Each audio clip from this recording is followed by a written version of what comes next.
So what they'll do is they'll make that 1 month of pills last 2 months.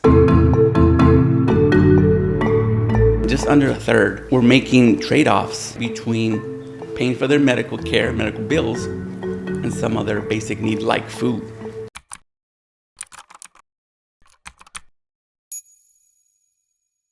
Welcome to What I Wish I Knew, a Cancer Starter Kit podcast, where I share everything I wish I had known after getting diagnosed. In this episode, I talk to Dr. Mateo Banegas about the cost of cancer and how to limit the financial burden of it. I reached out to him in particular because his involvement in this topic is mind-blowing. He's the co-chair of the Center of Health Equity Education and Research, a principal investigator at the Cancer Financial Experience, one of the first NCI-funded trials to mitigate financial hardship from cancer, vice chair of health disparities at the Alliance for Clinical Trials in Oncology, and that's literally just half his resume. So let's just say he's been investigating healthcare costs, social determinants of health, and overall outcomes for people diagnosed with cancer for years, and has published hundreds of papers on this. Some of the things that I wish I knew about finances before cancer was, number one, your community really wants to help. For me, my sister organized a GoFundMe for me, and because of that and everyone's support, I was able to pay my medical bills, focus on my treatment, and incorporate treatments not fully covered by insurance. So don't be afraid to be vulnerable and ask for help. Number two, there's a slew of nonprofits and resources available to you. So just ask your oncologist to refer you to a navigator or someone to help guide you through these, because I know it's complicated, and get people to help you apply to them too. Number three, go on disability if you can. I didn't have paid medical leave at work, so eventually I did go on a disability, and it was an amazing temporary solution. All right, here's my conversation with Dr. Beneggas. Mateo, thank you so much for joining us on the podcast. I'm so excited to talk to you about cancer and the cost of having it. It's such a huge topic when people get diagnosed, and it really shouldn't be. Can you please tell me a little bit about your background and what it is that you do? Yeah, I'm Mateo Banegas. I grew up in New Mexico, kind of near the border, and it was doing some work through grad school where I kind of got exposed to what I'm doing now as a professor at UC San Diego.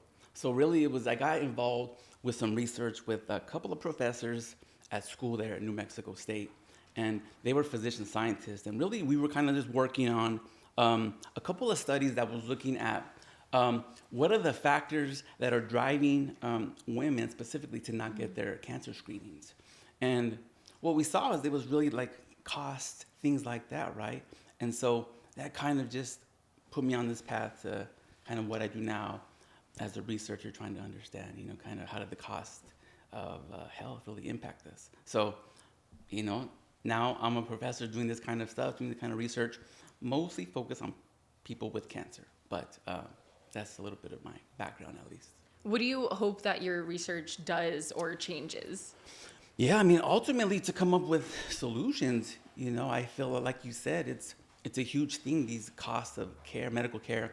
And unfortunately, too many people go into debt, bankruptcy, things like that. And that shouldn't be the case in our country in 2025, So trying to figure out ways to work with patients, their families, with that, to create ways through the health system to address things like that. That's the ultimate goal.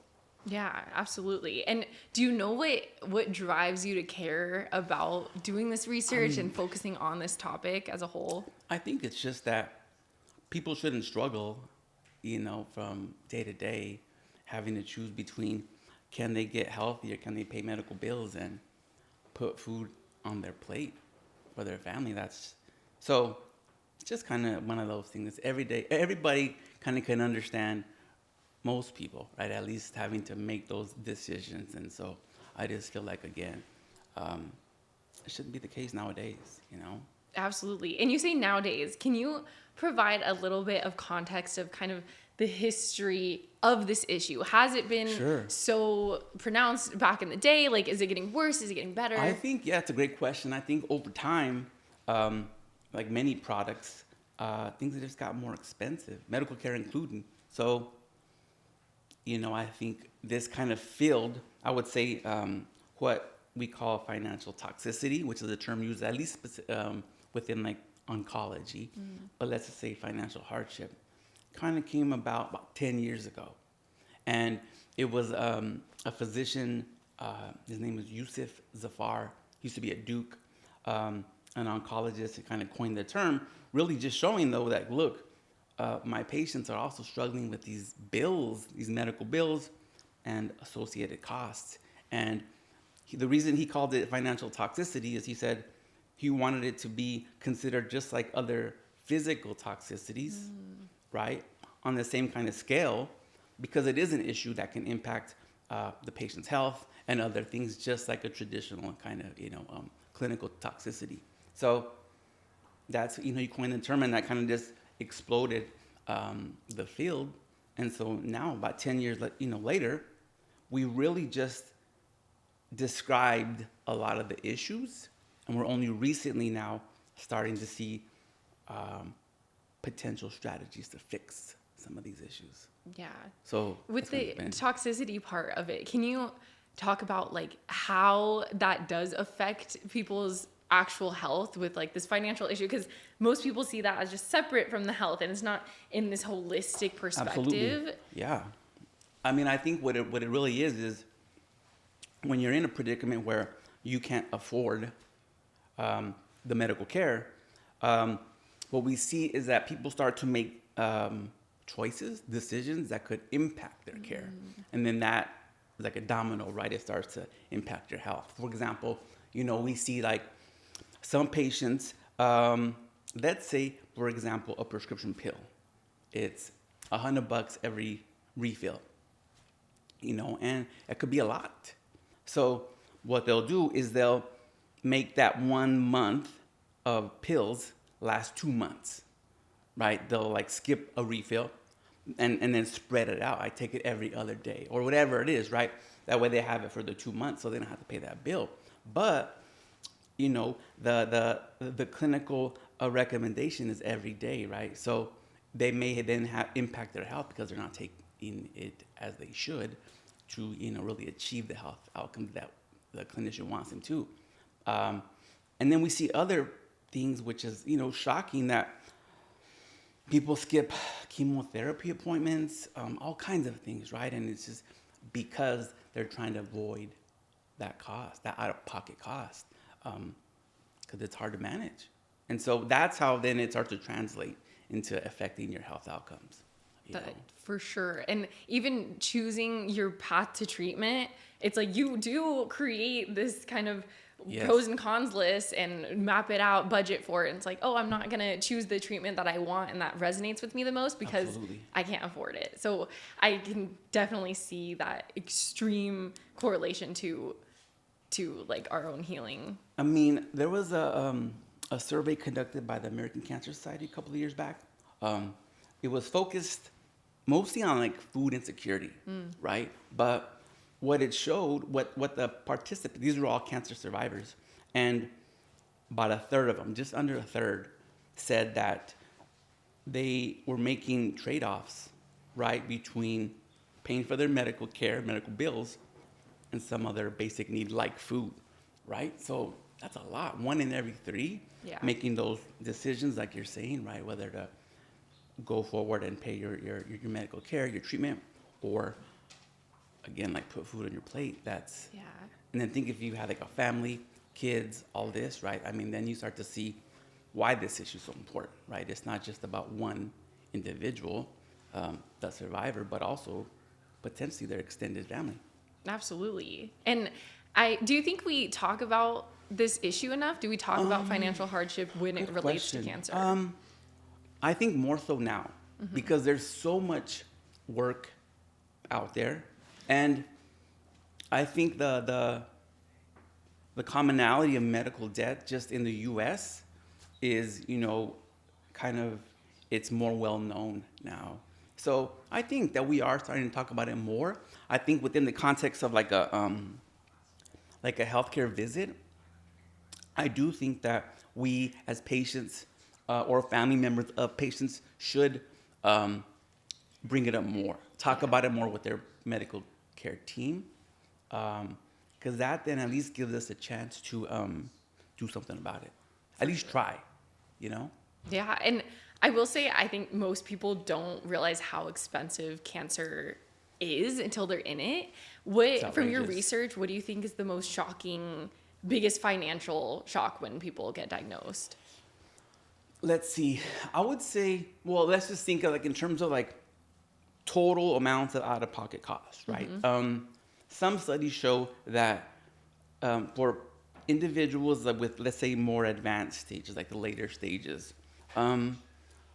the first year after a diagnosis can be like over $10,000 in out-of-pocket costs, right?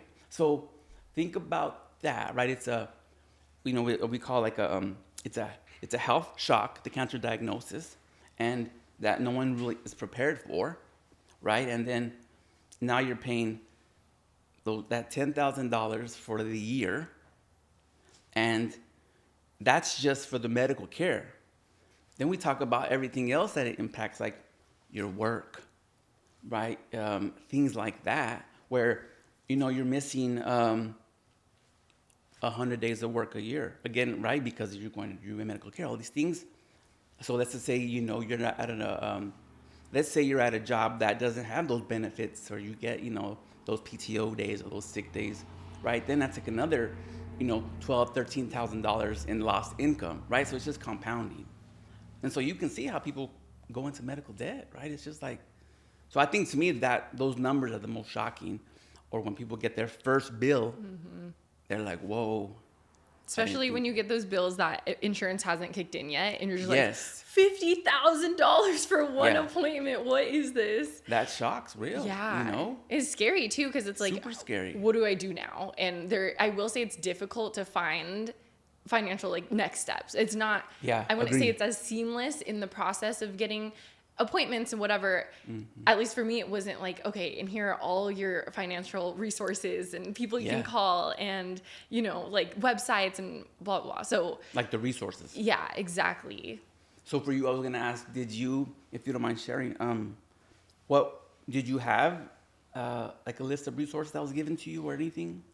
Personally, no. And Okay, I okay. will say maybe it was difficult because I got diagnosed and then I quit working because I Okay. definitely could not work in the state that I was in, nor getting the treatment. It was a week in the hospital, like nonstop getting infused. I can't work during that. And so I quit my job, and then in doing so, I switched insurances as well, switching yeah. all my care team, all my facilities, my hospital. And so maybe in that switch, I didn't get all the resources that I wanted, but I Alright. have heard my survivor community be like, no, I wasn't prepared. I didn't have the resources, etc. So it begs the question of if there is the standardization that Yeah. there should be.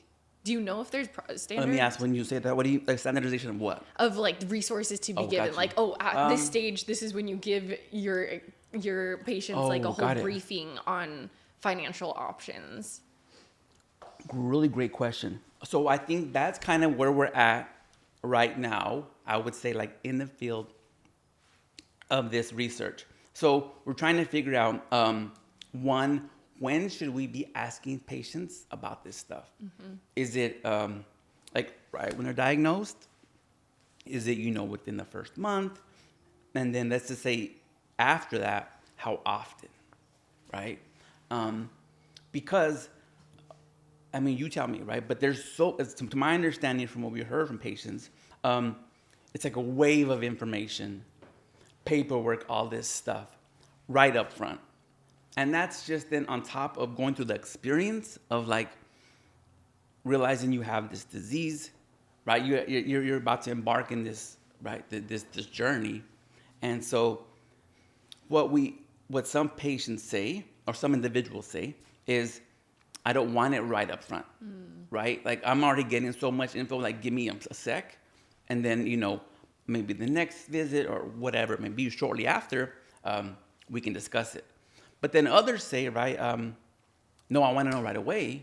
That way we can start to look, right? So you were saying earlier, right? Get these resources. So there's no like one strategy for everybody. So I think ideally having a system, like how you were saying, where we at least acknowledge and ask, would you like to engage in these conversations early on? And if they say no, cool, then it's a more a patient-centered approach, right? Where we're flexing to when they're ready. And again, just to start to ask these questions and try to find resources for them. But to answer your original question, there's not a standardized kind of approach yet. But we need one. We need one. What will it take to have one? I think it'll be a mix of like the clinical like guidelines and societies that make these recommendations for clinical care to say, we need this to be part of the standard of care. That way, we just build it in to everyday, clinical care, oncology care. And they have done that now. But I think in addition to that, getting paid, right, the health system's getting paid, reimbursed to do that is another huge thing. Yeah. Right. And that's been more slow to really kick in. But those are at least a couple of things that I think would help to make it like a routine thing. Right. Again, and a lot of that's happening now within the last few years, which is great. But I don't think we've yet achieved where, everybody's doing it. I will say, we did a study earlier, I would say last year, where we asked about 300 oncology practices across the country that are part of this network called NCORE. So the National Cancer Institute, right, has this, basically the clinical trial umbrella across the U.S., which is NCORE. And then under that umbrella of NCORE, there's a bunch of, let's say, like smaller networks that span across the country. Anyways, they did a survey through all those networks. And they asked them, one, are you screening patients for financial hardship? Now, over 80% said, yes, we are. So that's a great sign. The tricky thing is they're using different things, right? Like some are using this survey or this tool. Some are using like a mom and pop kind of, screener that they made for their own clinic. So again, some good things and some not as great things in terms of the standardization, but it's happening. Yeah. Well, and that's interesting too, as far as the route to asking and screening, because when you like before a therapy appointment or something, or any appointment, it'll be like, how anxious have you been of the last 7 days, like blah blah. And Yes. it's like so kind of like you're just moving through the steps so that you can check in for your appointment, whatever. Yeah. But I feel like for me, the best case scenario would be that at any time they're like, hey, resource, like financial counseling's available for you at any time. Here's a button on your chart that whenever you're ready for it, click it and we'll schedule it.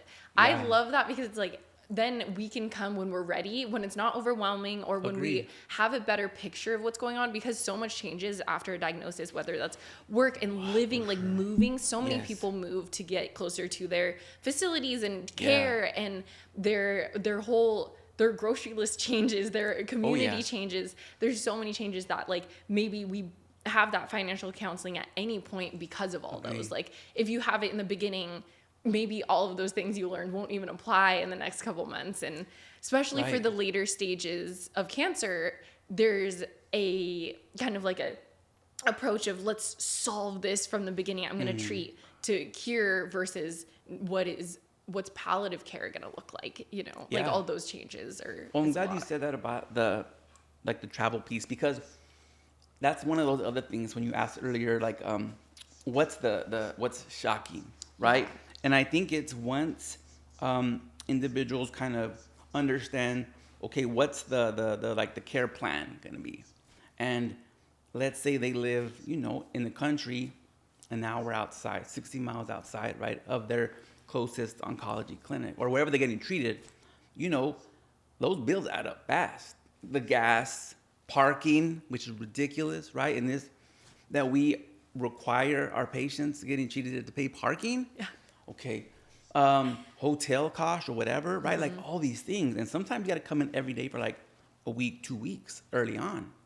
So again, it's like the I don't think that we've carefully constructed care plans, and what I mean is like comprehensive care plans where we're going to bring in our patient to get treated and consider all these other little things that we can help them get resources for, whatever, to just afford.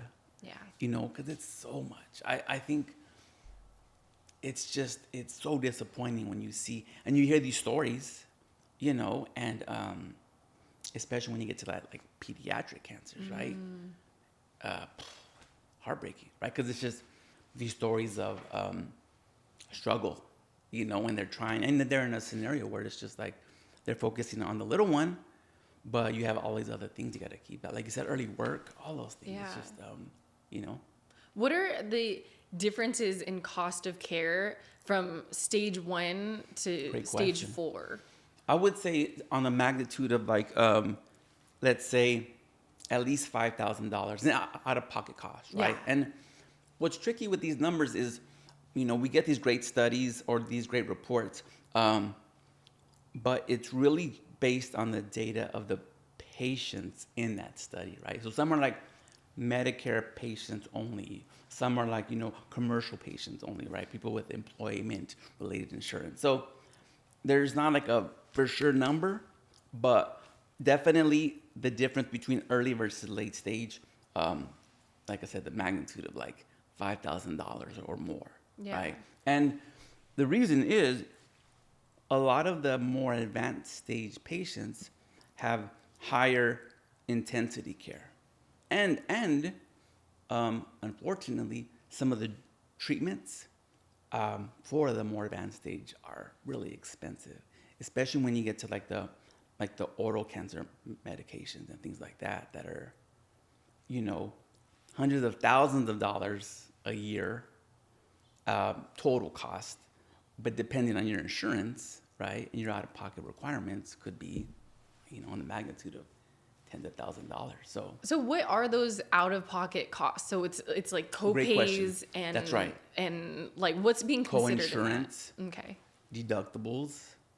You know, usually, you know, a patient comes in and let's say you have a deductible, right? So typically you pay a certain amount for, let's say, just a visit or a particular prescription, right? It'll you pay up to your deductible.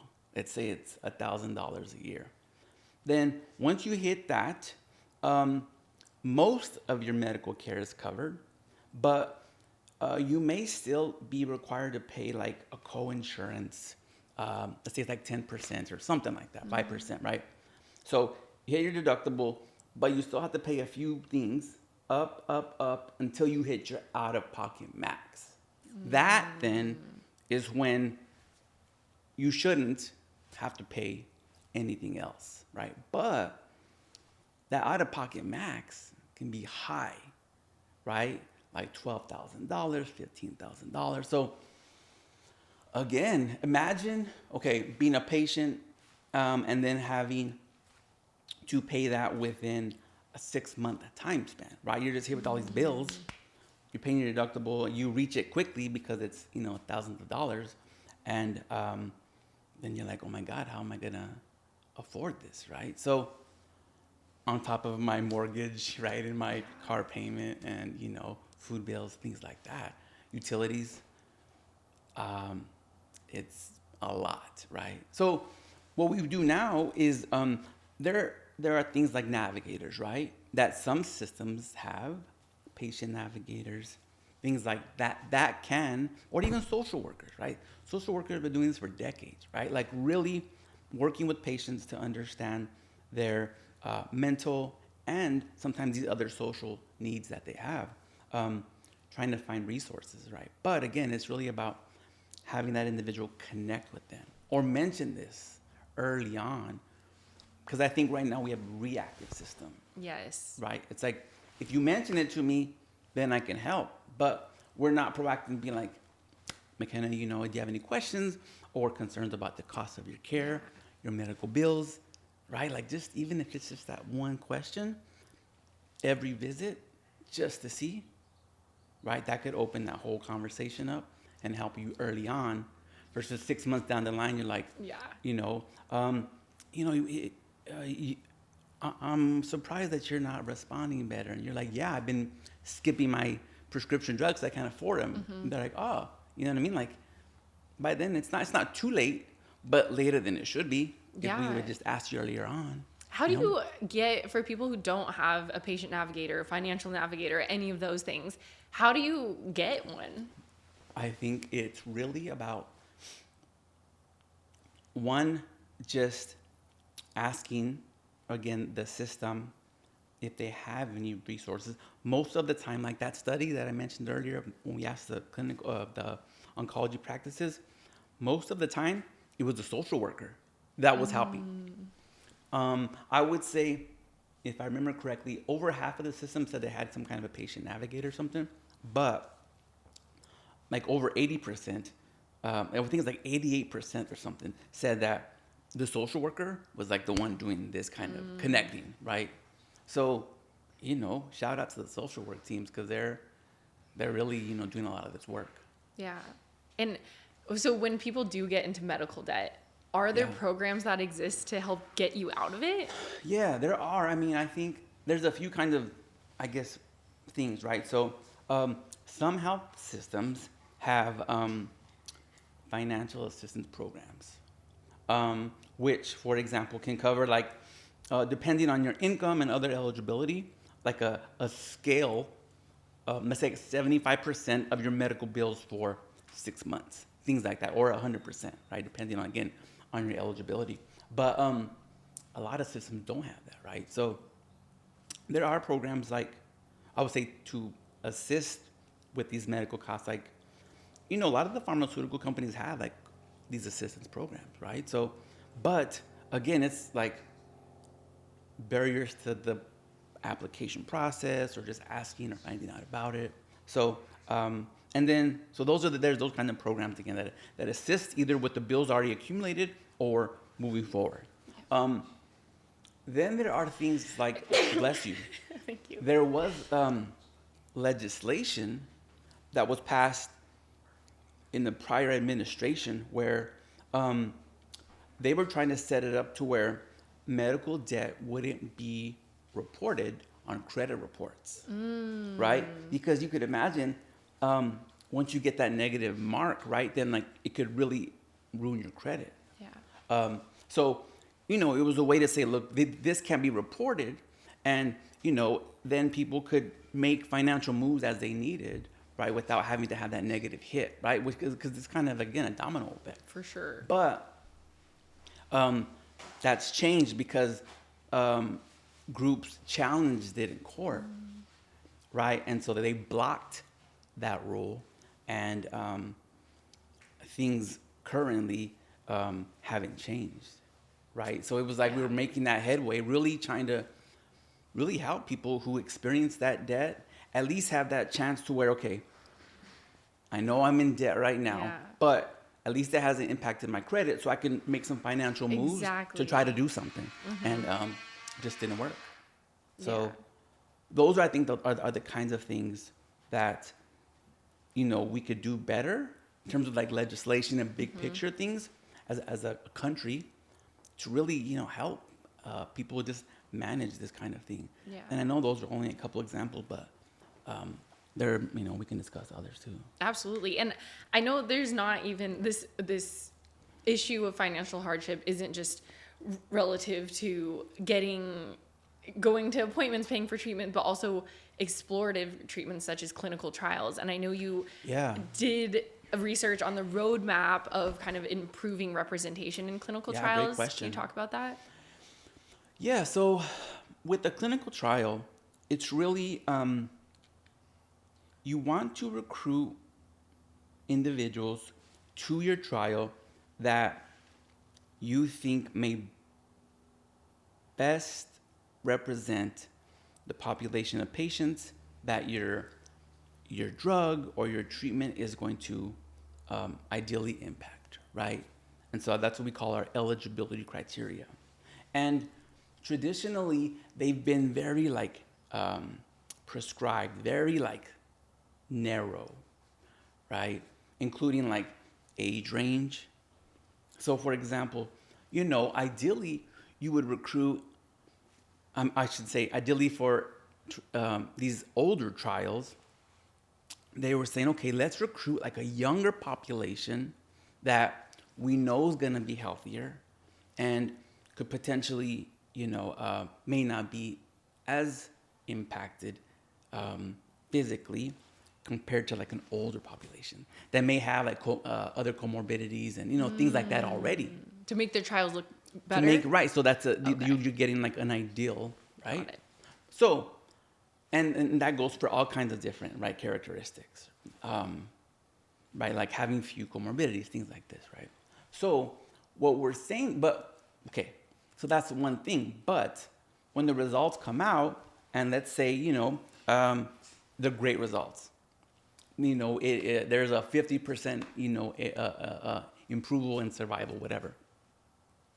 But look at the population that you saw that survival, right? It's not representative of everybody else in the country with that disease. Talk about false hope then for people who see those. So, and then you get those commercials. Yeah. You're like, we saw 50% improvement, right? And you're like, wow, to your point. But there wasn't anybody like you in that study. Yeah. So we don't really know how the treatment will impact, right? Yes. So that's why we're saying, okay, let's make these populations more representative. Yeah, and accurate, right? because yes, it's not, that's so, it's crazy to be like, oh, to only include the super healthy bunch, because that's not the people who are going to be trying it. Like, it's not inclusive at all. Agreed. So I think what we said is in that I think the study you're talking about, we really just said, okay, for these principal investigators, these companies doing these studies, from this get-go, really try to think through a more representative pool of individuals to recruit. And that may mean getting study staff that speaks 10 different languages. And your materials are in 10 different languages. And you're reaching out to the different neighborhoods, right? So that you're truly getting a population that looks like the people who have that disease. Yeah. And so you can get, your results will really be generalizable, meaning like the results will also be reflective of how it may impact you to everybody under the rainbow, right? Not just absolutely, because I'm sure even different ethnicities tolerate treatment differently. That whole biologically, spectrum. right? I mean, there's just differences, like you're saying, Yeah. different groups, right? Where you were raised, things like this, right? Yeah. So, yes, absolutely. So how many research papers have you done? I feel like when I looked at your list, it's so long, but like how many? I mean, I think as you get older in this profession, right, those numbers increase. I think what most important to me is getting the papers. What's exciting is when you get a paper that's like used in like these like the guidelines that I was mentioning earlier, right? Because then you're like, all right, like this work really influenced the care for somebody, right? Yeah. That's really what you're shooting for. Or things like this, right? Like your podcast, right? Where people will listen and just kind of understand, hopefully a little more. And because let me tell you why. Because scientific articles are great, but usually it's like other scientists and clinicians that are reading it, right? It's not the folks in the community. Hopefully they will, ideally. Yeah. But I think, again, an avenue like this, hopefully we reach more audiences, bigger audiences that are the ones impacted by it and that can really benefit, not just my colleague in Minnesota who happens to do the same kind of work, Yeah. And what do you think is missed when, let's say, we are focusing a lot of the data on just numbers? Yeah. Rather than stories and patient highlights? I think that a couple of things. So numbers are great, and I think numbers give people something that they could like hang their hat on, right? Because it's like something objective, concrete. But what's also important are the stories. So, right, what we call qualitative research, right? Where you're really just asking the individuals who had this certain disease or went through a certain experience. What was it like for them, right? What did they face? The barriers, the things that helped them out. The stories are the ones that really hit, and then people connect, right? People storytelling, right? That's why people done it for generation, right? Because you get that connection to people, right? Just like you sharing your story, right? And people are like, I went through that same thing. Mine was a little different. This is how, right? And the more stories we get, then again, we get that representative kind of story that people with this experience, this is what it's like. So that way, in the future, when people have that same experience, they're like, I know what to do because, McKenna put it out and shared all these other stories. So all that to say, numbers are great, but there's also these other types of research and methods to collect information to really provide context, things that make it more rich, right? Absolutely. So that's why I think it's important that we do these different things. And what do you wish a newly diagnosed cancer patient knew about the cost of care and how to manage it? Well, I guess one thing that comes to mind is knowing what how your insurance plan will or won't work for you in terms of those costs, right? To your question earlier, what are those out-of-pocket costs? All right, how would each of those out-of-pocket, let's say, structures like co-insurance, co-payment, what will it look like in an actual example, right? Like $10 every visit, plus something else until you hit your deductible, right?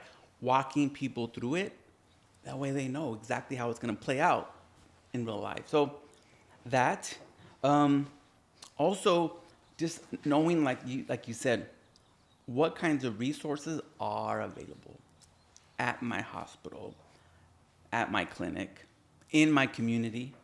I think that's one thing that we've been, I don't want to say more slow to, but that we don't leverage enough are the community social service providers, like the CBOs that have What been are doing this for CBOs? community-based organizations, okay. right? Like the food pantries, let's say like that certain housing programs, organizations, right? But folks that have been doing this for decades, right? Just having the connection to places like that from a health system, having those connections, knowing like, McKenna runs a food bank in Chula Vista. My patient, lives there. Let's give her the information. Let's connect them, right? Those little things. I don't think we've leveraged those organizations enough. Really integrated that expertise into the healthcare system to really make it like a true integrated system, right? Like these partnerships are huge because we're connecting all the key experts, right? To really help the patient in the center, right? Connected. Yeah. That nonprofit medical relationship is so key. That was huge as far as being able to find them, just if they're listed somewhere. But honestly, Googling kind of just cancer nonprofits near me, see all of the different resources available. But it is you got to dig a little bit because there's so many things that come up. It's not as streamlined as okay, transportation, these are options. Food, these are options. Counseling, these are options. So yeah, that's definitely, I look forward to a day where it's you have your appointment, they give you kind of, workbook essentially of your options on there. I would say we're trying to do that now. Okay. I would say we're trying to create systems, platforms that are seamless with the electronic medical record, right? So now, usually, as a patient, you can log into your electronic health record, EHR or EMR, and you can see, right, your clinical notes, whatever the physician or social worker, helped you with during that visit. You can see all the visits you had. You can see all kinds of these things, right? So, more systems we're trying to do are build in tools that an individual can access through that kind of a portal. To your point, like let's say it's a list of resources that you click on this button in your EHR portal, put in your zip code, and a list of things comes up. That's and amazing. you can filter on food, whatever utilities. So we're trying to do that both on the patient side and on the health system side. So where the social worker can do the same thing, or the nurse, or whomever, the clinician, right? That it's in our system where we can not only click this button to help, but place a resource for you right there in that moment. Yeah. I mean, it's tricky though. We're just seeing a lot of these systems now, but it's a great start. I'm very hopeful. For sure. And so, but to your point, I mean, it creates that opportunity at least to get things done in the moment, and not having to ask the patient to do all this contact, all this reaching out on top of everything else. Exactly. Right? Life management at that point is like an absolute, this is just overwhelming for sure. Did you access some of these community resources? I'd say there were a few that people would send me and be like, oh, did you know about this? And that was super helpful because like the digging is exhausting sometimes. So if people, and I told my community that I'm open to resources and advice, all of that stuff. And because some patients like do not want that. They're like, leave me alone. Like the influx is too much, but I asked for that. And so people would send me, like, for example, Livestrong, they help with fertility preservation costs for cancer patients. So they'll subsidize a part of it, or different grants that I saw. And I didn't get any of those other grants, but I did do crowdfunding campaign, and I know you've done some research on that, but that changed the whole trajectory of my entire treatment and my entire healing journey, because it's like I knew that I couldn't work anymore, but I knew that I wanted to still have this like healing environment without having to like really go into a crazy amount of debt or anything. And so this crowdfunding campaign that my sister launched for me allowed me to do treatments that weren't covered by insurance. It allowed me to invest in complementary treatments or do some experimental ones, and not having to worry about all of these, like, okay, food, housing. I got to move because of that. And having that community support was everything. I think a lot of people, it's scary to ask for help, for sure. That's the last thing I want to do, is like send someone a link and be like, is there any way you could donate $5? Like, but luckily someone did that for me that I could use for my care. And I know you've studied crowdfunding. What have you learned from GoFundMe campaigns and how patients ask and receive help? That's a really good question. I was going to ask, before I answer that, I want to ask you, can you share a little bit? I'm curious to know. Tell me some of the things that you went through when you were making the decision to stop working, if you don't mind. I'm really curious. And then I'll jump into that crowdfunding. I'm really just curious to know, because the reason I'm asking is I think some individuals, they have to like exhaust all their resources, and then like, I just can't do it. Yeah. And some can plan and be like, I can at least, work this next 6 months and then I'll stop, so can you share a little bit about that? Yeah, I think I only after I got diagnosed, I really stepped back. I had a startup at the time, and we were in the process of being bought and in the process of launching our product. And so it was at this crucial time when, of course, everything just, hits the fan. But it was, the things that I was considering was, well, since it was this new company, this startup environment, I didn't have medical leave. That wasn't on the table. We didn't have like any of those kind of like corporate structures through supporting you through this. And so I was like, I'm going to step away, because I know that I cannot go to work once I start chemo. Because that was like the first thing that I started. And I got a taste of that from the fertility preservation, because I was doing the shots every day and I felt so bad. Like I could not function. And so I was like, this is not even, scraping the surface of what it's going to be like for my other treatments. So it really gave me clarity of what I'd be able to handle. So I told my company and my team members, I was like, I need to step away for at least 6 months, because that was Okay. like the length of the chemo treatment that I was going to do. And Right. I got like the Red Devil chemo. So it's like the worst chemo that just puts you out. So it's really hard to do anything. And at least for me. And so it was less of a consideration as far as like, I know I need to quit. I know I need to step away. How do I make that happen? Yeah. Rather than, is it even an option that I step away? But at the same time, I had a mentor through Immerman Angels. So they like connect you to someone with your same diagnosis and whatever. Okay. And she had a very similar case to me. And she worked throughout her entire treatment and didn't tell anyone that she had it. And I was like, I did the opposite. I told everyone, and I could not like lift a finger on my like computer. So yeah, I'd say I knew that I knew that I couldn't do both. I couldn't focus Okay. on healing and be working to the depths that I was. I was like Yeah. definitely doing like the more than 12-hour days sort of situation. So I was like, this is not sustainable at all. I'll still be a resource for my team if Yeah. there anything that comes up, but I cannot keep this up. It's a lot. Yeah. It's overwhelming. For sure. I mean, that's what we hear. That's why I was just so curious, and I appreciate you sharing that, because a lot of folks don't have those accommodations, like you're saying, those Yeah. time off opportunities, paid time off opportunities, and especially given the type of work some people have, right?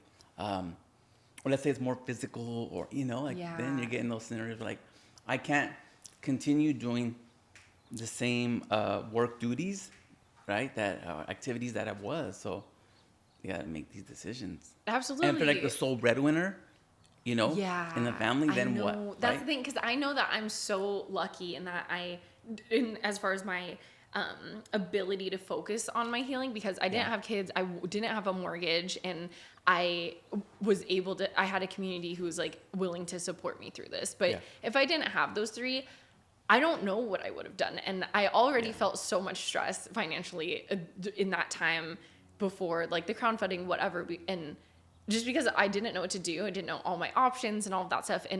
But it's like, for me, it was like, if I die, like that was definitely what I was thinking. I was like, I want to know that I did everything in my power, even if that means going to debt or Yeah.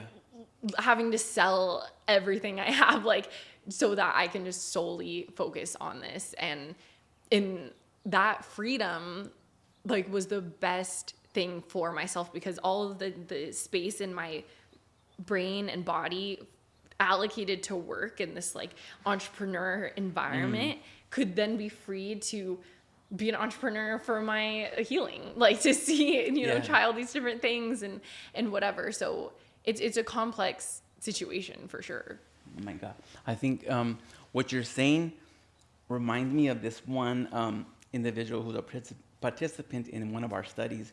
And when we met him, he had started his treatment already and was experiencing medical debt, but he couldn't continue working. But like we mentioned, he was the only working individual in the family, because they had like 7 kids though. So, it was he and his wife, his Yeah. spouse, and a lot of kids, right? So she had a huge job, right? But it was taking, right, managing the home and the kids. That was the reason she didn't work, right? She worked, but Yeah. it's not for her. So, right, in that situation, it was one where we got them on a better insurance plan. We're going back to what we talked about earlier, because they were on a high deductible health plan, which are attractive because typically high deductible health plans have lower monthly premiums. Right? So the bills you're paying every month, regardless, just to have insurance, those premiums typically are lower when you have those high deductible plans. And that's because when you do use medical care, then you got to pay. That's the high deductible, right? You got to pay. Whereas the lower deductible plans, opposite, right? Higher premiums. But when you do use medical care, your out-of-pockets aren't as high, right? So it's that trade-off again, right? Like, should I do lower monthly premiums and a higher deductible, or opposite? When you're healthy and everything's good, that kind of a plan could work, right? But once you start to experience some of these, conditions, they're not ideal. Yeah. So we were able to work with him to switch plans to one that was more beneficial to him and his, life scenario at that time. But yeah, when you were telling your story and saying those things, it made me think of him just because he had, he had a big family, which I'm sure is, he's blessed and rich, but man, it complicates my the goodness. decision making, and Yes. okay, now I'm not just worried about myself, like I'm worried about these That's 8 right. other people. Like that's huge. Absolutely. And thinking about, let's say that his spouse was, which commonly happened, right, is they're with you, right by your side, Yeah. getting that care. And you have like little ones. What about childcare? Or they're at school and they get out at noon or 2:30, and mom or dad can't pick them up, or just things like that. Then you gotta those other costs that again just start to create this mountain of a larger mountain, right? It's growing. There's all these things that we didn't think about but present themselves, right? For sure. So I want to go back then to your crowdfunding. Crowdfunding, So we were this was the brainchild of my colleague at American Cancer Society. His name is Jason Zing. So for this study, we looked at individuals with the crowdfunding, page, whatever you want to call campaign, between, I believe it was 2021 and 2023, something like that. And we looked at individuals that were had a cancer diagnosis, right? So we just wanted to see, understand what the campaigns included, what was the focus, what was the story, basically, right? So what we saw was that about, a quarter of them, about 25%, mentioned something. Again, this is just, let me take a step back and say, we were only able to study the content of what was written. You know what I mean? So it's limited. But like a quarter of them had mentioned something about medical debt, and we saw that about another quarter, could have been similar, mentioned some other kind of social need, like housing or food, transportation, right, parking, like we talked about. So again, we're seeing these stories of people expressing man, it's a financial hit, we're trying to avoid it, but it's not just the medical care, it's these other life, everyday needs too. And what we found also, which was interesting, was that only about 11% met their fundraising goal. And what we also saw was that time mattered, meaning when you start your campaign, the donations and stuff most often happen early after that, and then kind of, smooth out when there wasn't as much.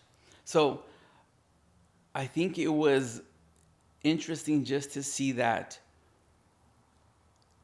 stories do matter in this case, because a compelling story, you could see more, right? And then the study didn't necessarily show this, but in doing our research around that study, right, we had looked at other studies that had also looked at crowdfunding, right? And just the stories that are compelling, that are right, like eye-grabbing, eye-catching, tend to do a little better.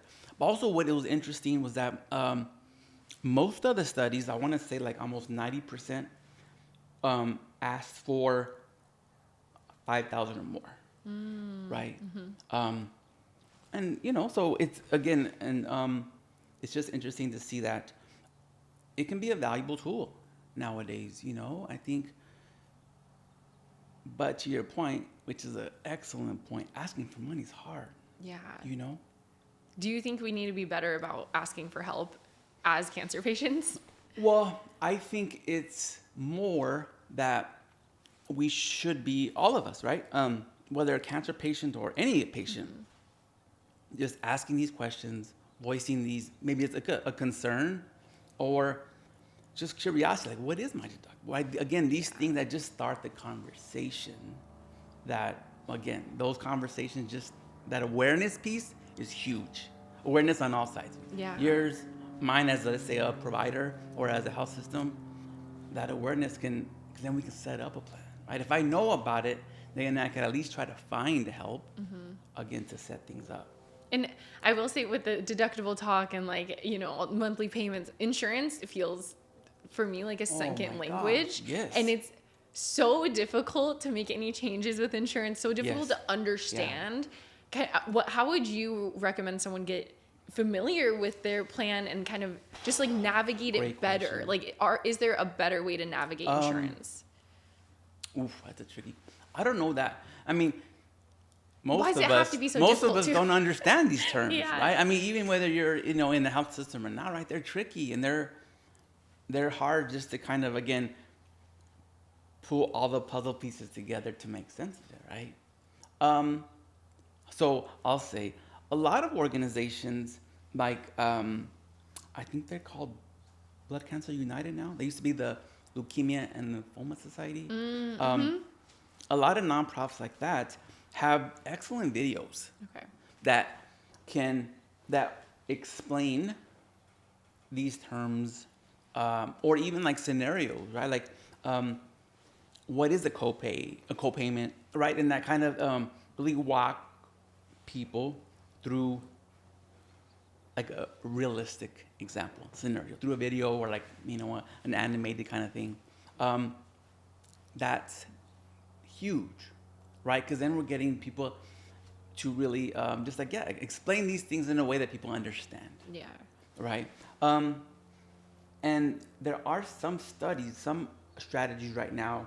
So for an example, a couple of colleagues, Ann Kirchhoff and Elise Park, they have a couple of studies now focused on both childhood cancer survivors and young adult cancer survivors, where their strategy is a health insurance navigator. So, you know, what they're trying to say is, if we can have a navigator like that walks people through these things, these issues, these terms, and getting people on the right health insurance plan, can we then avoid these downstream, you know, financial issues? So, again, another strategy just to kind of help. But it's so important to the health insurance piece, you know, and that's why the current kind of environment we're in, where we're in a predicament, you know, as a country where some of these subsidies may end, right, are so important, right? So even more so now, knowing what is your insurance plan, what are the out-of-pocket costs, what are your premiums, because these subsidies are really, imagine, let's say your premium would be $500 a month, but through these subsidies, whether it happens on a monthly basis or let's say like at the end of the year when you do your taxes, the subsidies help reduce those costs. Yeah. So you're paying $200 instead of the $5 or whatever, right? A reduction. When those end, you know, we are going to be paying that full amount. Yeah. And it's going to make a difference, you know, again, on your monthly kind of working money, just to pay all these different things, like you're saying, medical bills, utilities, da-da-da. So that's why I think a lot of folks are really standing firm on, no, we need to keep these, you know. Let's see. Yeah, absolutely. We'll definitely see what happens. And I wanted to ask too, just as far as creative ways to handle this financial hardship. It's like crowdfunding for sure. I know people who have gotten married to their partner to Yeah. get on their insurance so that Or they could cover. opposite, Oh. there's going to be a certain structure where then the person is eligible because their combined income isn't whatever. Yeah. And they're under that threshold to get benefits. I interrupted you. I'm No, sorry, but keep going. that's But so you didn't helpful. think, Yeah, and then there's like grants to Yes. apply for. There's like really switching insurance. What For other sure. things are there to like explore when tackling finances? There's so many stories we've heard. Some of them are devastating, but like, okay, so I would just say, what are some of the behaviors, actions people have taken when experiencing these things, right? So, in some instances, like the kids have to come home from college, because, right, those were finances that were being spent to, pay for the tuition, but it's tens of thousands of dollars, right? That family can use right now, Yeah. so they come home. Some we see, you're taking, let's say, like a home equity loan on the house, right? Or something like that, where you're trying to leverage your assets to have money to pay these bills down, right? Or you're exhausting your credit cards, right? Some of the things that aren't, ideal is, when you're in a scenario where you need money, and there are certain places where you can get money. Let's say that like these what am I thinking about? These like high interest kind of loans, right? That, you can see them on the corner in your neighborhood, right? Like these payday loan places, right? Like, sure, they can be useful tools sometimes, but interest is 40% super high. interest. Yeah, It's right? crazy. So, it's one of those things where if we can work with our individuals, our patients, to again find resources, can be more aware about the resources, then hopefully we can avoid these things like that, like the less ideal routes Yeah. to access assistance, financial assistance, to really prevent that downstream Yeah. consequences like bankruptcy, debt, things like that. Exactly. And I wanted to go over kind of the things that are actually covered by insurance that are almost like surprising. Like I didn't know that transportation, sometimes you can get that covered by insurance. That's right. Lymphedema protection, therapy, there's different like counselings and like what other things that are kind of not surprising, but lesser known things that are covered by Honestly, insurance. it's I would say, depending on your insurance plan, everything under the rainbow could be covered, right? Sometimes it's like mental health services, certain like spa or gym things, right? That maybe just giving the patient that out to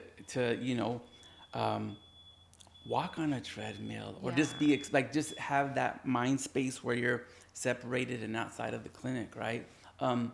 So honestly, it's really just dependent on, to me, that insurance plan. How rich is it? How comprehensive is it? But because it's hard to say, like, typically we see this, and this covered.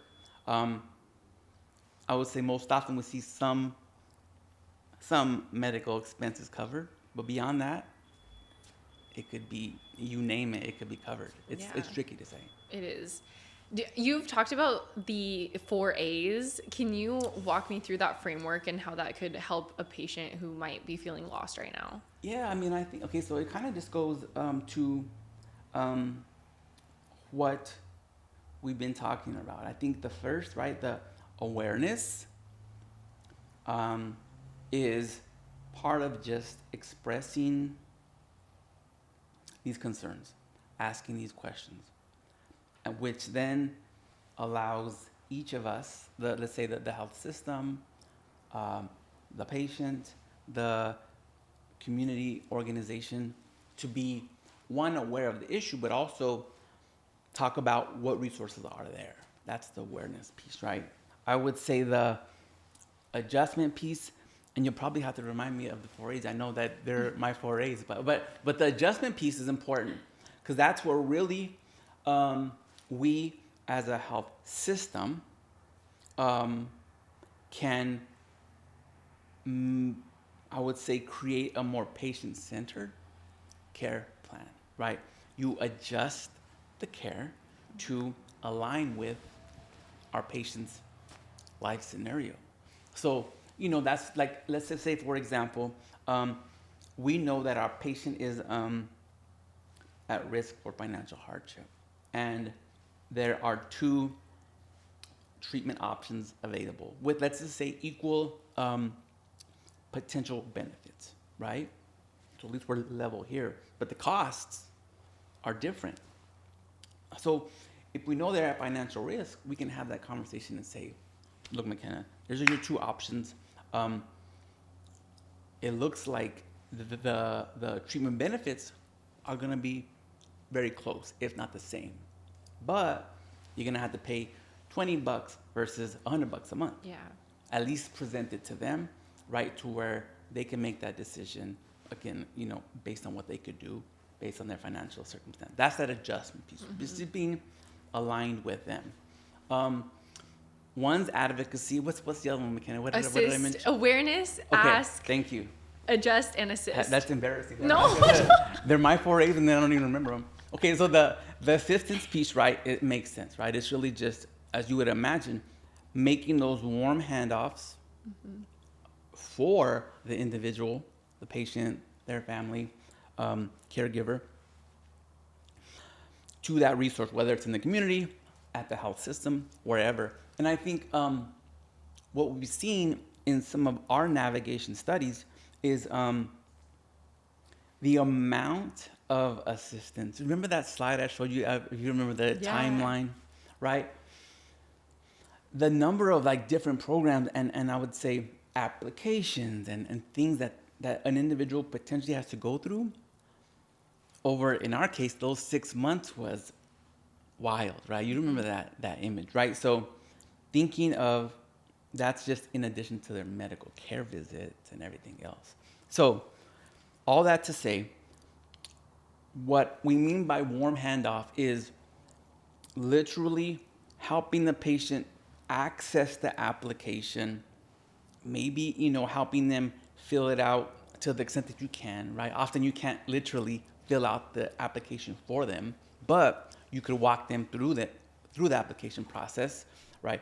This is the kind of information that they are asking for. Like application for, can you give a... Like financial assistance program, right? Like if let me say there's a certain question that maybe is tricky to understand, right? Like I'm not sure what information they're really asking for here, but if you have a navigator there that's familiar with the application, they can say, oh, they mean this information, right? So things like that. Or some people, let's say, don't have stable access to internet at the home, right? Or they don't have a laptop or something like that, right? So all these things that really you're literally just walking the patient to the application and or resource.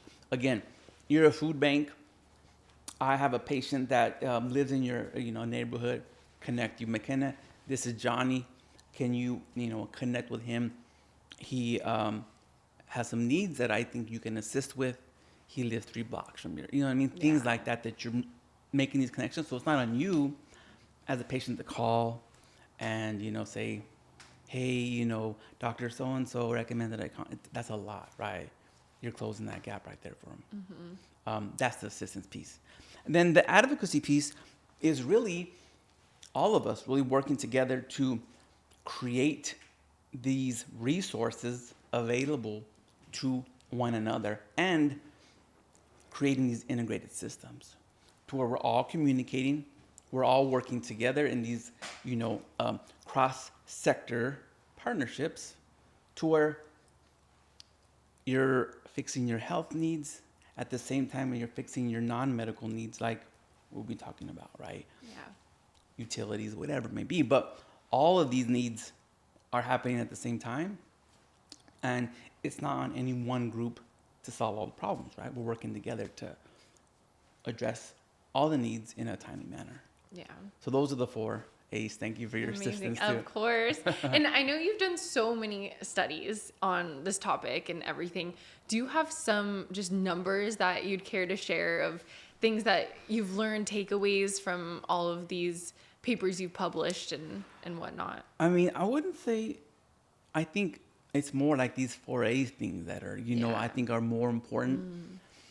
Because the numbers, again, they're all, they're handy for us to like hang our hat on certain times, but they're all based on these different, each study is unique. So the population, again, are unique. I would just say like some of the numbers we get like from the national studies, like, like the 1 in every 3, experience kind of some form of medical debt, or, half of patients have said they've had at least some, a medical bill that they couldn't pay, like right away. Like these are the kind of things where you're like, yeah, it's not just you. That's so Everybody helpful. is experiencing this. It's common, all right? I think as we discuss these things more, these issues, makes us realize that we're not alone, right? Because like you said earlier, like as you start to learn from others, maybe like you're a peer survivor, you get to know like, they experienced it too. Yeah. And then there's these tools, right, that you share to help. Especially in your own community too. Oh, yeah. That nuclear environment is really, really helpful to be like, okay, because now this is tangible. Because you watch videos all day long, but it's like, well, what state is that in? Like, does that even apply to me? Is that an option for me? What active research do you have going on right now? Let's see. So a lot of it is, I would say within this space, is really trying to understand this broader picture. So how does an individual who's experiencing financial hardship, how do they, let's say like operate, or how do they deal with also having all these other needs that we talk about all day, food, housing, right? Because what we see is that, often it's like as that ball of needs grows, then we start to see a lot of impacts on their health or their health care. So one, we're trying to understand, how best do we get that information? So the reason is we don't want to exhaust our patients with 2 pages of questions, right? We hear that loud and clear all the time. So it's like, okay, are there ways for us to ask like 2 questions quickly? Like, hey, have you ever had difficulty paying for, check all the boxes in the past 3 months? Like something like an opening question that we can ask everybody, that if they answer yes to some of them, then it sets us on a different pathway of assistance compared to if not, right? Because then we don't have to, ask them again for a few months. So those are the kinds of strategies we're kind of develop now that are more patient-centered and that kind of create like these more efficient at least, strategies again, right? Those are the kinds of things we're doing right now. Also, to your point about like the insurance piece, really understanding this like out of pocket, this cost sharing piece, people paying over time. How does it impact their life? Especially if it's again like that, like, $10,000, $13,000 over the first year or first 6 months. How do people do it, right? What kind of decisions and trade-offs are they making, right? Those are the kinds of studies we're trying to do, because if we can get that information out, then we can show others who are going through it, say, okay, this group of people avoided financial hardship because they did this, this, and this, right? Like these, not best practices, but at least the examples of scenarios people can relate to and go through. And a little tidbit on the questions thing, Yeah. because I've answered so many of those, like those fill in which thing applies to you thing. Sure. I feel like the 1 to 2 sentences before those questions is Oh, going to make yeah. such a big difference, because most of the time I answer those, I have no idea why I'm being asked that, and that is going to influence my decision. Got it. As far as like even being like, these questions are to see what resources we should send you, or it's to do research on this great community. Because it's almost like suspicious, like, oh, if I say I can't pay for this, am I going to not get this service anymore? You know what I Yes. mean? So I think that's something I'm sure you're considering, but like, No, that is important. I'm glad you said that. I mean, I think, because what's tricky is you want to, you want to provide enough context to each question. yeah, To where they are answering with that in mind. but not too biased, maybe. No, well, I guess, Okay. well, that if it's a study, maybe, yeah. Yeah, But I think, too, thinking about just more like creating tools to use, like we can add so much information, but then it's a page again. Exactly. You know what I mean? We wanted to get it to just. It's hard. So, yeah. but what you say is super relevant. What we also do is we're trying to ask like maybe a small follow-up question. For example, asking them, let's say they checked one of these boxes. I need help with blah, blah, blah. Then asking them,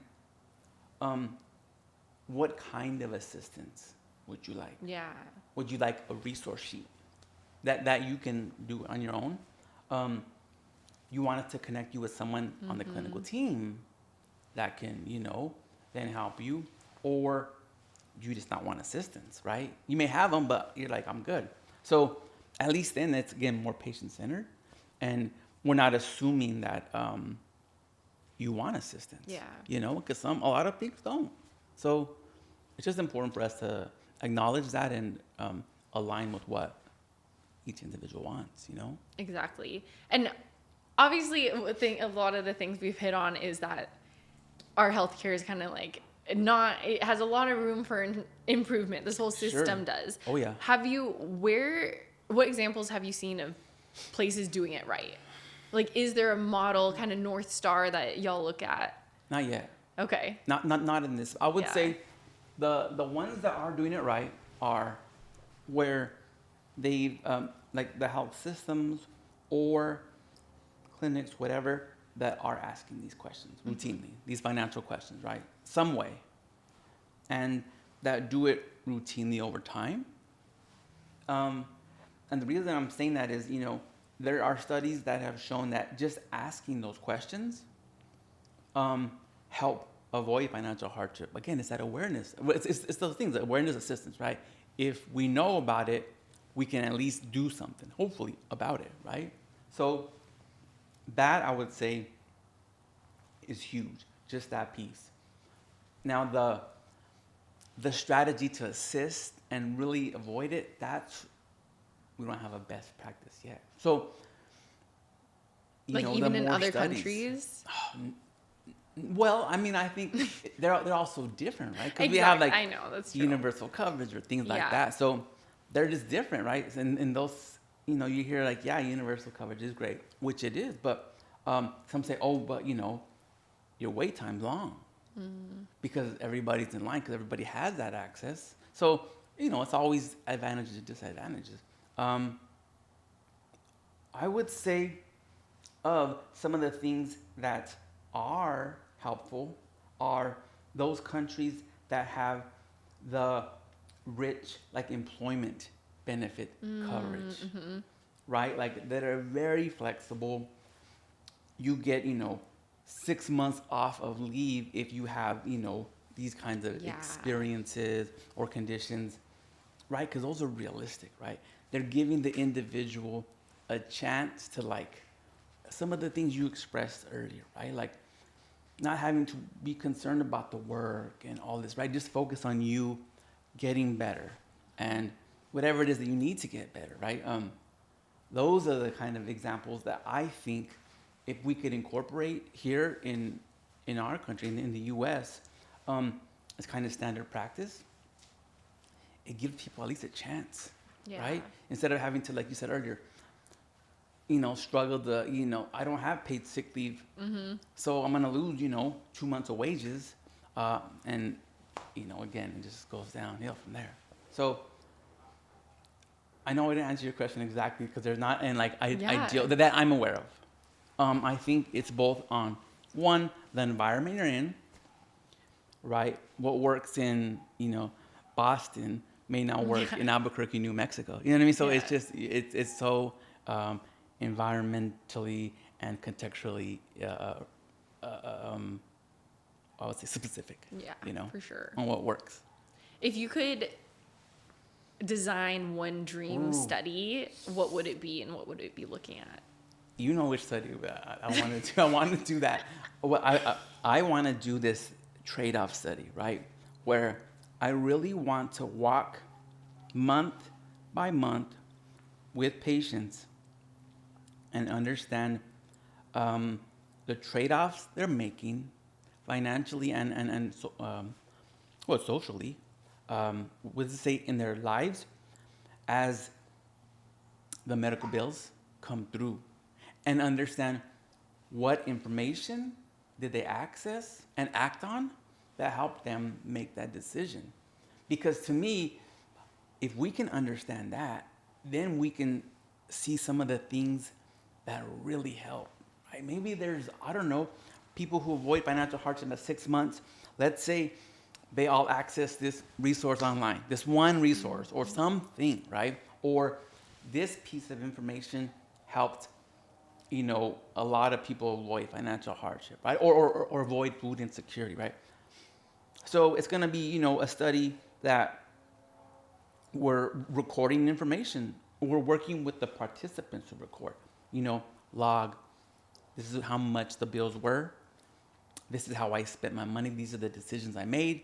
Maybe it's through, like diaries, like financial diaries, video stories, right? So we get that really rich information that is the complete picture. The issue is that, like, it's hard to get funding for that. Like sometimes, like, some of the federal grants aren't funding those kinds of things, right? Yeah. So then we got to search for other avenues. That said, like the pharmaceutical company, right? A lot of them they fund research, and which is great. It's super helpful, especially in funding environments like right now. But let's say they're really concerned, or they're really mostly interested in patients on one of their drugs, right? Which, okay, I understand. Like, it's like, what's in it for us kind of thing. So I think it's really, again, just trying to locate these funding sources that can enable us, these teams of researchers, to do the work, also pay for, the tools, resources to actually do it, and compensate the participants too. Yeah. Right? Like, it's going to be a lot of work to do to take, let's say, record this information or sharing this recording yourself, telling this story. It's tricky trying to find. It's just like, honestly, it's like having your own small startup. That's what it's really like, honestly, being a researcher. You have your little shop, and you got to make it. You got to fund it, right? Whatever it may be. So that's my ideal study, and I think it'll be so important for us just to get this information out. Again, I feel like we'll find pieces of gold in that study that can help us identify strategies that work for more people, Yeah. Anyways, long answer to your question, but I thought about this a Yeah, lot. no, because it may happen, Yes, like it that's will right. happen. That's right. What- We're gonna manifest. Yes. Do you think there's a future in where alternative care is covered by insurance? Say like experimental treatments people want to try, just like off the beaten path. Yeah, it's a great question. I think what we're going to need is studies that can show the benefits of some of these alternative medicines, treatments, but also that can show the clinical system that there's some kind of structure to these alternative plans.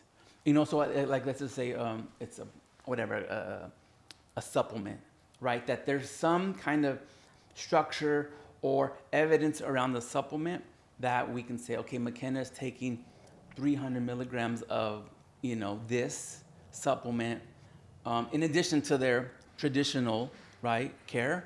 And look, we're seeing these benefits. Because I think once you can see this structure, and it's, kind of like, oh, okay, there's a specific avenue, and there's at least some kind of, again, evidence supporting it.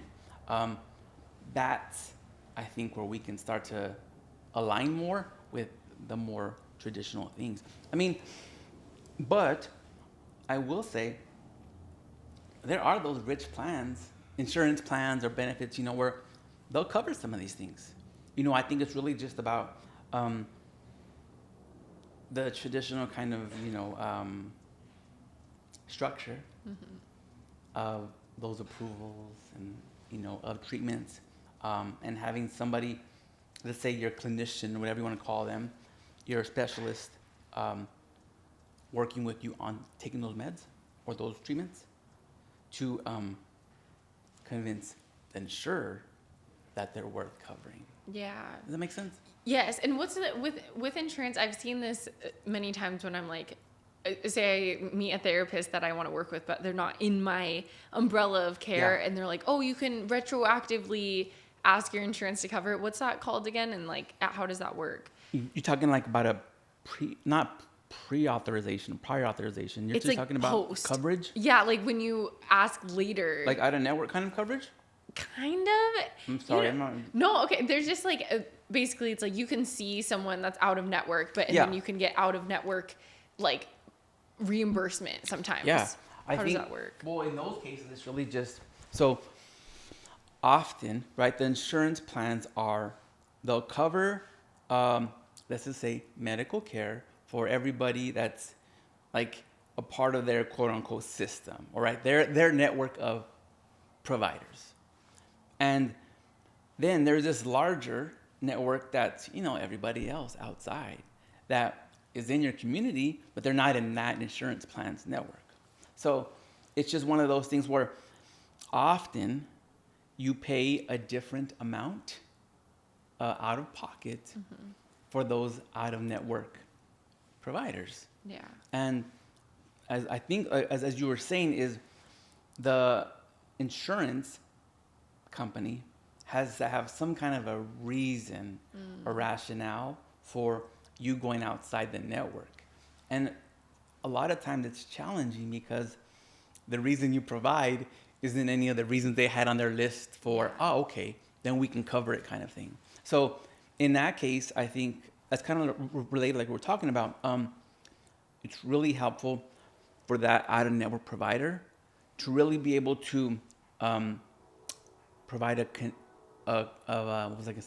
convincing reason, right, rationale for you going to them and seeing them, right? Is it because they have, a unique approach or resources or tools that they have that are outside of whoever the in-network providers were, right? And that's what I did too, because my cancer is synovial sarcoma, and so it's like very rare. It represents 1% of all of sarcomas. So it was difficult to find someone that's actually worked with it before. Yeah. So I had to switch also doctors to someone, luckily, in my city that had already worked with 32 patients who have had this. And so but we did have to draft a whole letter on, hey, this is why this should be covered, because my current doctor's never even seen this case before. So this is why I need to go to this professional. But that is something I want, like, other people to know, is that you can fight for the care that you deserve, essentially. I was going to ask, were your costs different? Or, you know what I mean? Did you have to pay more for that provider? I didn't, luckily. Okay. Because awesome. They covered it. Yeah. Because they were like, okay, you know what? You're right. And that is great. Like, that would be messed up. So they approved it. But it did take even for, I did proton radiation instead of regular radiation. I had to go back, I think like 3 times back and forth to like appeal their decision. But I'm so glad that I eventually got what I really knew was going to help. But it's like, it's not so cut and dry. It's like there is this room for negotiation. There's this room for like almost like bargaining, which is crazy to think about in a health insurance environment. But it's like, don't just take no for an answer is what I want people to like agree. take I mean, I think that kind of goes back to one of the 4-H, right? The advocacy piece, right? I think a lot of individuals, well, one, they don't have those resources that are going to help advocate for them, right? Maybe it is that out-of-network provider or a family member who's like, we're not going to take no for an answer. We're going to keep, because it's important that McKenna gets the care she needs, right? So like really just sticking with it and not taking that initial no for that's it, right? But I think key to all this too is like that perseverance too. It's exhausting. It is, totally. All right. I mean, you can tell me, right? But I'm saying like we hear these stories, right? Like sometimes the individual's like, it wasn't worth it to me in the sense of it was so long and so exhausting that I just didn't want to do it anymore. And I get that. That's why it's so important to lean on your friends and family to be like, okay, can you call? I would give a list of like, it was like a sticky note and it would have the number to call, my information to share, and what I was asking for. And I'd give that to my friends or family to be like, hey, can you call? I'm too exhausted. Can you call for the next 5 days at different times? Like to get an appointment earlier, to get a scan earlier, or to get something approved. Because you're right. It's so tiring and so annoying to be on hold all day, but people want to help in your community. So this is a really incredible, tangible gift to give them to assist, you know? Is there, I was wondering, no, I always made me think of, one of the things you said earlier, like what are some of like the most shocking things? Is, the time costs for the friends, the families, the caregivers, right? I think there's a lot of work and studies to show those impacts now, but there's costs, quote unquote costs, financially, whatever, whether it's monetary or not, on that group too. Sometimes that's huge, and so. Again, really just to kind of emphasize, like you said, it's not just like some of the caustic of the disease. It's this whole other world of costs that affect other people. And there's just so many things that I didn't know that were possible that I'm like, oh, I wish I would have knew to like keep track of, well, and I started, so it was fine, but like to keep track of every medical expense if you think it's going to go over a certain amount, because then it becomes a tax write-off. So that can also help. Like you can write off some of your crazy expenses to help you at the end of the year as well. It's just that awareness of right, like that this information, like you said, there's so much. For sure. And if you don't know, if you don't know, you don't know, right? But like those little things you put in your pocket and then you act on them when it's time, it's huge. But it can make a world of a difference, right? Are there some certain patient stories that you've learned about or have researched that really stick with you that you care to share? For sure. I mean, like the one I mentioned earlier, right, about that individual. There was another one, oh my God, that I tell. So when I present my work, when I share my work, I always try to start with a patient story because it sets the tone and it shows the audience like this is not just like science in the sense of like some, like this is real life that we're dealing with, and it gives them an example like this is why we're doing it and this is what it means. But there was this an elderly individual who was a participant in our study. And at the time, they were living in their van. They had recently been evicted, and they were on like the BiPAP the CPAP, CPAP. For insomnia. And so we met them. When we met them as part of that study, right, they were experiencing this financial hardship, and they were already kind of obviously down the line. They had been evicted and all this, right, living out of their vehicle and having to do these, oncology appointments, visits, treatment. So, and elderly, so Medicare age for sure.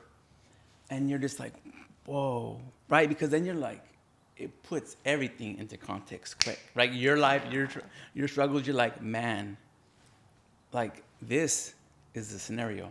So thankfully for that person, we were able to get them community resources. We got them, if I'm not mistaken, a housing voucher for, let's say like a hotel room. I forget, it was like, I want to say 3 months worth where they could, right, stay at least for, the voucher was, up to a certain amount for a hotel for the 3 months. And then we contacted the manufacturer of the CPAP to get them basically an adapter for the vehicle that they That's could awesome. use, and just we were able to get them on some kind of a financial assistance program. Although I'm saying all of that though, because we connected them with a navigator going back, right, who could spend their time right helping them out. But that's just one. Man, these stories are just mind-boggling. Yeah. I think the one that I shared when we first met too was that individual was an armed services vet, right? Was going through treatment, stopped working, right? Because they just couldn't do it anymore physically. And their story is the one that I had showed you with the 6 months of all the visits. I think for them, it's what they emphasized to us was that it's not like I'm not doing anything. And what they were saying was like, they're not just like going through the disease and all this and accepting all these, right, financial resources and donations, whatever, because they couldn't work, but they're still house sitting, walking dogs, collecting cans, right? Like they were still trying to make it happen. They weren't just like sitting down, right? And I think that shows, I think, what a lot of us would do, right? Like pride in a good way. I'm meaning, right? Like we're not just gonna take it and sit down. Like we're still gonna like do what we can to make it happen, right? To make the best of the scenario. And that just always stuck with me because I felt like they really wanted just to emphasize that, right? That one piece, like I'm still doing things. And again, thankfully, we connected them with the navigator who got them on a better insurance plan. They were a vet, so we got them to apply for VA benefits.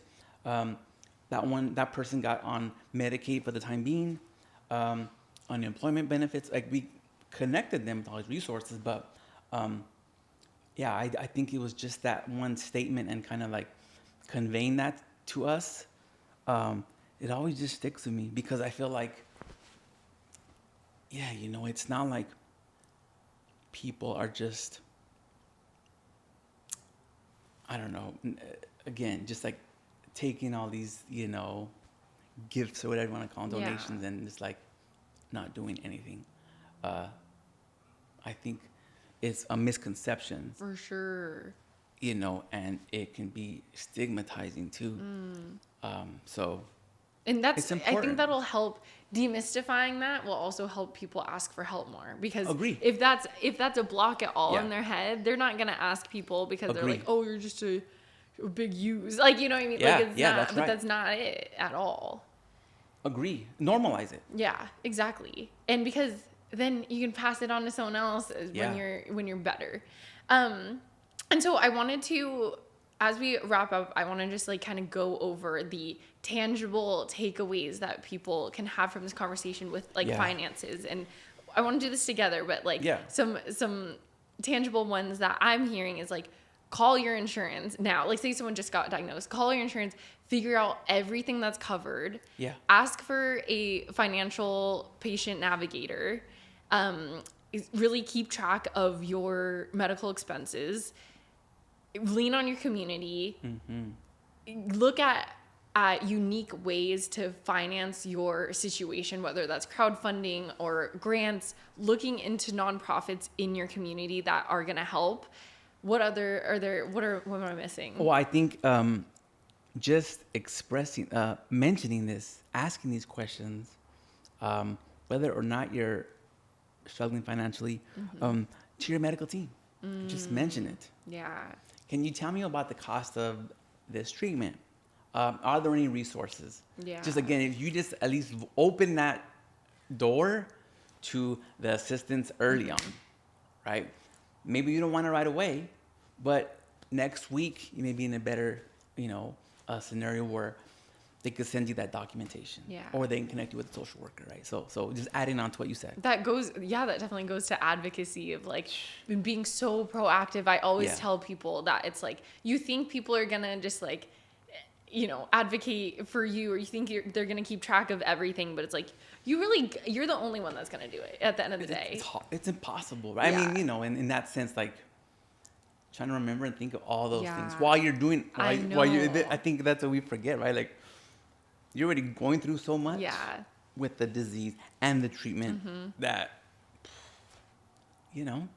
It's a ton. It's a ton. Yeah. And I would love to just organize kind of like, steps to take so that it's chipping off some of these at this massive pile of to-dos and things to remember, and assigning them and delegating to other people who are part of your healing journey. That's like huge. And I think the piece that we're talking about is that awareness piece can help potentially identify people who you can delegate those tasks, or who the health system may delegate those tasks to, right? Yeah. That way, again, it's not all on you. For sure. Or your circle.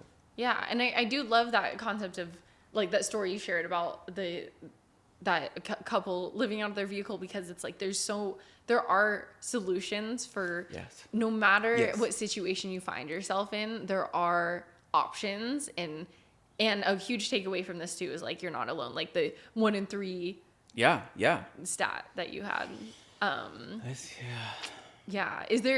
Is there one thing that you wish a newly diagnosed patient knew about, like just this whole topic? I think not other than what you just mentioned in terms of how common it is. Yeah. And to just not to be embarrassed or too, modest or on the other hand, even like, too proud. Yeah. To just ask and just open this conversation, because again, I think key to all this is that the more we know, the more we can help. Yeah. Right. And not just like the health system, but your community, your circle, and the actual like community resources, right? Like but without knowing like, hey man, so-and-so has these questions, great questions. Yeah.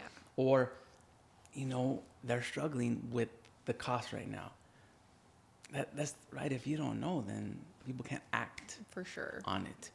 To me, that's super important. And something like you said, that if we do normalize this, then it's not going to be so right again. So like, not shocking, but I don't know, I'm missing the word right now, but uncommon for us to kind of discuss kind of things. Absolutely. Is there anything that I should have asked you, or a last message you? These are great. Let me just ponder. Ponder. I don't know that I think we discussed everything. I think the 3, I would just say kind of financial hardship is looks different for each of us. And the kind of the three buckets we've placed this in through the work is there's that material financial hardship that I think most of us think of. That's the debt, right? The like things that hit our wallet, right? That we can see. There's the behavioral piece where people are taking these different actions and behaviors to avoid it, right? And then there's that psychological piece, which is the worry, the stress that comes with all of this, right?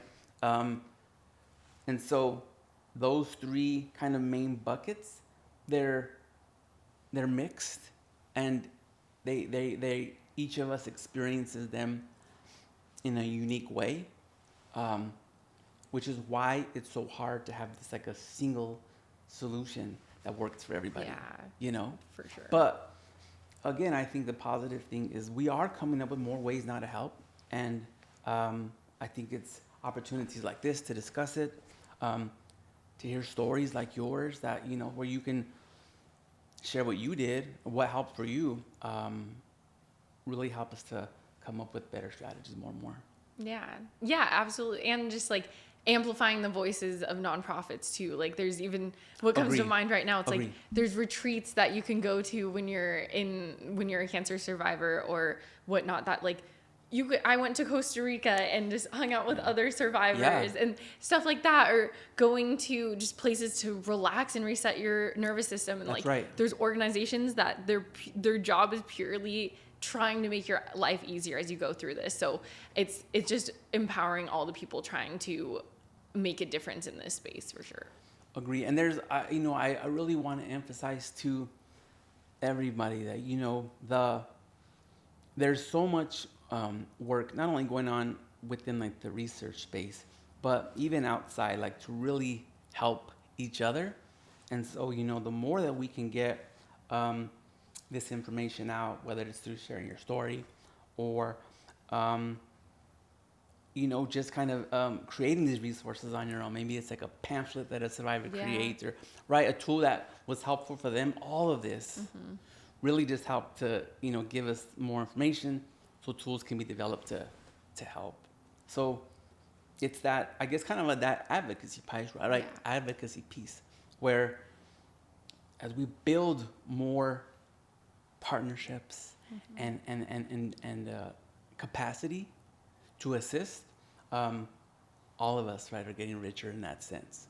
Where something got to help. For sure. Matteo, thank you so much for being on this podcast and sharing all of your knowledge from your hundreds of studies and your just dedication to this whole space. You're making a difference for so many survivors. Awesome opportunity. Again, I'm very grateful. Yay. And is there any place that people can learn more about what you're doing or anything? I would say we have this center called Center of Health Equity Education and Research, CHEER, at UCSD Health. You might find the CHEER team if you just type UCSD CHEER, which was why I say if you go to UCSD Health and then CHEER, you'll see just the kind of work we do, community organizations we work with, all really with this in mind, right? Help our communities broadly achieve the optimal health that they can. It's beautiful. Thanks. Okay. Thank you. I just want to say thank you so much for finding us. We're building a place to talk everything cancer, and since we're just getting started, there's one small thing that you can help us grow. Hit the follow or subscribe or review or share button or whatever button wherever you're listening. It really helps this project reach more people who may really need it right now. On top of that, tell us what you want to hear about, and we'll do our best to deliver. By the way, we share perspectives and stories, but never medical advice. So please talk to your medical team for guidance.